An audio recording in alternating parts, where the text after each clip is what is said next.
तांब्यानं धुणारी जेट्स ते वापरू लागली. बादलीनं वतणारी फ्लश वापरू लागली. बादलीनं अंघोळ करणारी शॉवर वापरू लागले. मित्रांनो, त्या शॉवर खाली अर्धा तास हे माकडावाने अंघोळ करतात. यांना त्या शॉवरच्या पाण्याचं महत्त्व समजत नाही, की बाबा रे, मी कित्येक हजारो लिटर पाणी आत्तापर्यंत वाया घातलं. ज्यावेळेस हे अंघोळीला जातात त्यांना काहीही घेणं-देणं नसतं. ज्यावेळेस हे परसाकडला जातात त्यावेळेस यांना काहीही घेणं-देणं नसतं. यांना फक्त ती जागा स्वच्छ वाटली पाहिजे, ती अंघोळ करायला मजा आली पाहिजे. मित्रांनो, अंघोळ करायची मजा ही लोकं घेतात जी शहरामध्ये राहतात. शहरामध्ये जे लोकं पाणी वापरतात, या लोकांना या पाण्याची किंमत नाहीये मित्रांनो. ह्यांना ₹200-300 बिल येतं. ह्यांना असं वाटतं, की बाबा रे, काय आहे हे एवढं दिलं आपण बिल भरतो, संपला विषय. परंतु त्या पाण्याचं महत्त्व काय आहे? ते पाणी आपल्या जीवनासाठी किती महत्त्वाचं आहे, याची किंमत त्यांना काहीच माहिती नसते. मित्रांनो, हे पाणी आपलं जीवन आहे आणि या जीवनाला आपल्याला जपणं गरजेचं आहे. परंतु ही शहरामध्ये राहणारी लोकं जी आहेत, ती नासाडी करतात या पाण्याची. एका वेळेस फ्लश केला तरी मित्रांनो घाण वाहून जाऊ शकते. 1 ते 2 फ्लशमध्ये मित्रांनो सगळं व्यवस्थित स्वच्छ होतं भांडं. तरी देखील यांना त्या भांड्यामध्ये जणू जेवायचंच असतं. 6-6, 7-7 वेळा हे फ्लश करतात. कंटिन्यू फ्लश करून मित्रांनो एका वेळेस फ्लश केल्यावरती 1.5 बादली पाणी वाया जातं त्यामध्ये आणि तेवढ्या मोठ्या प्रमाणात ते पाणी वाया जातं ह्या फ्लशमध्ये आणि पाणी वाया गेल्यावरती विचार करा मित्रांनो, कुठं काय करणार? ते पाणी काय परत येणार आहे का? नाही येणार. एवढं विचित्र मॅनेजमेंट असतं त्या लोकांचं. जे शॉवरने अंघोळ करतात, तिथं पण 100-100, 150-150 लिटर हे दिवसाला स्वतःच्या अंगावरती पाणी घालतात.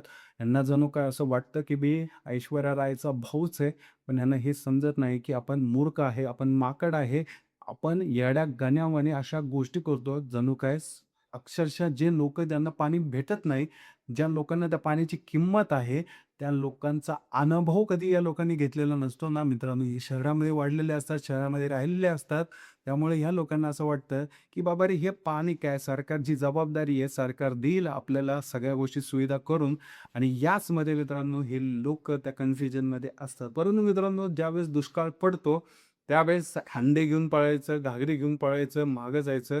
मोठमोठ्या सोसायट्यांच्या अंडर पण जे टँकर येतात, त्या टँकरवरती या सगळ्या गोष्टी चालतात.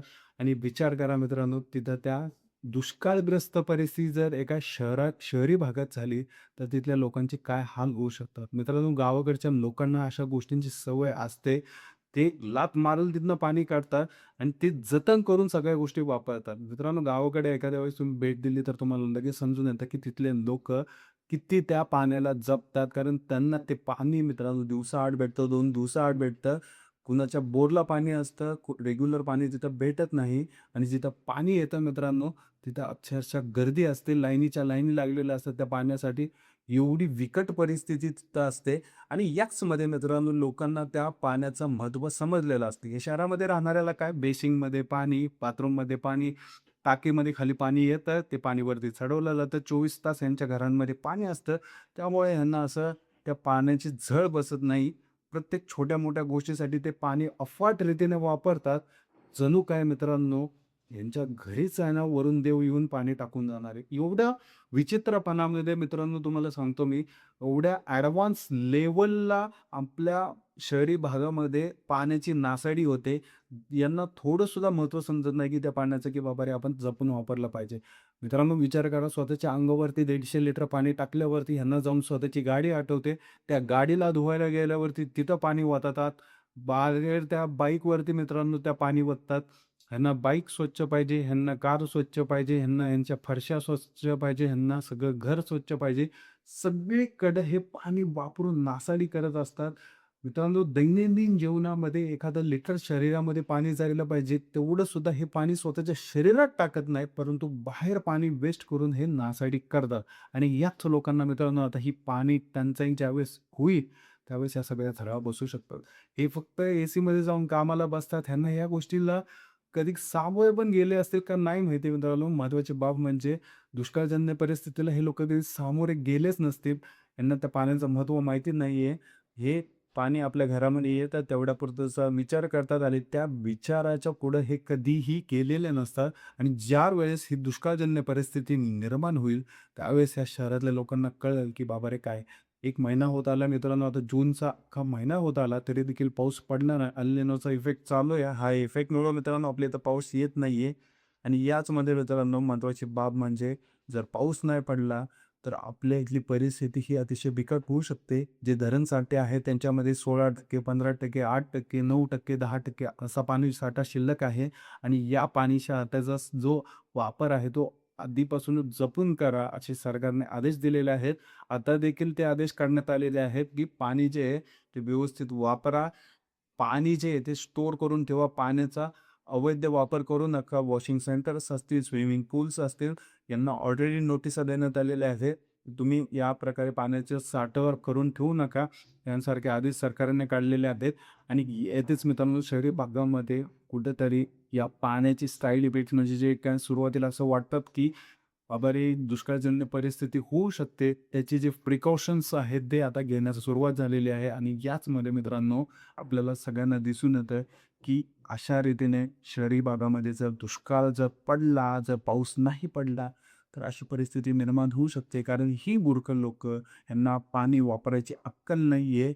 ह्या पाणी कशा रीतीने वापरला पाहिजे, कसं वापरून त्याला व्यवस्थितरित्या स्टोअर केलं पाहिजे, सगळ्या गोष्टी केल्या पाहिजे. यांना काहीही घेणं-देणं नाही. यांना फक्त जे येतं त्याच्यावरती वेस्ट कसं करायचं याच गोष्टी यांना माहिती आहेत. नक्कीच मित्रांनो, जे शहरामध्ये राहणारे लोकं आहेत, त्यामुळंच या लोकांना या गोष्टीचे घेणं-देणं नसतं. यांच्यावरती स्वतःवरती वेळ जोपर्यंत येणार नाही, तोपर्यंत यांना कळणार नाही. जर दुष्काळ पडला शहरी भागामध्ये आणि त्यावेळेस जाऊन जर मित्रांनो विचार करा, यांची काय अवस्था होऊ शकते. म्हणूनच या लोकांना मला सांगणं आहे, बाबा रे पाण्याचा वापर जपून करा, पाण्याचा दुरुपयोग करू नका.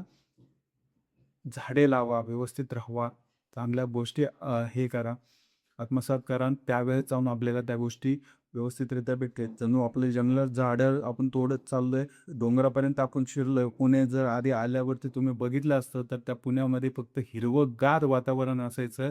आजूबाजूला एवढे घरं नव्हती. सर्वसामान्य शेतकरी असायचे. शेतकरी, झाडी-झुडी असं हे पुणे शहर होतं. परंतु आता हे पुणे शहर, हे बिल्डिंगांचं पुणे शहर बनलेलं आहे. झाडेतोड फाटरित्या सगळ्या गोष्टी तोडून सगळं बिल्डिंगीकरण, एक सिमेंटचा जंगल हे पुणे शहर झालेलं आहे आणि यामध्ये आधीसारखं मित्रांनो पुणे शहर राहिलं नाही.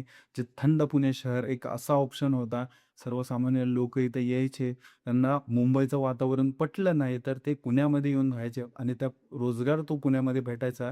आधीसारखं राहिलं नाहीये. सगळे झाड तोडण्यात आलेले आहेत. सगळं विल्हेवाट या शहराची लावून जणू काही बिल्डिंगांचा एक असं सिमेंटचं जंगल तयार करण्यात आलेलं आहे आणि याचमध्ये मित्रांनो ही झाडं, झुडपी लावून स्वच्छ सुंदर शहर ठेवणं गरजेचं होतं. परंतु या लोकांनी काय केलं तुम्हाला तर माहितीच आहे. आपल्या मानवी जातीनं या अशा सगळ्या गोष्टी केल्या आणि याचे साईड इफेक्ट आपल्याला आता पाहायला भेटतात ते.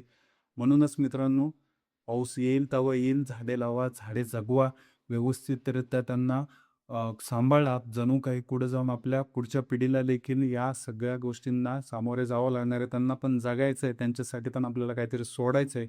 म्हणूनच मित्रांनो, नक्कीच तुम्हाला काय वाटतं, की शहरातल्या या मूर्ख लोकांना कोण समजून सांगू शकतं का? यांना कोणी बदलू शकतं का? सुधारू शकतं का? हे ह्या अशा वागण्यातनं बाहेर येऊ शकतात का? पाण्याचा वापर जो आहे तो व्यवस्थितरित्या करू शकतो का? नक्की कमेंट करून सांगा. भेटूया पुढच्या व्हिडिओमध्ये. जय हिंद, जय महाराष्ट्र.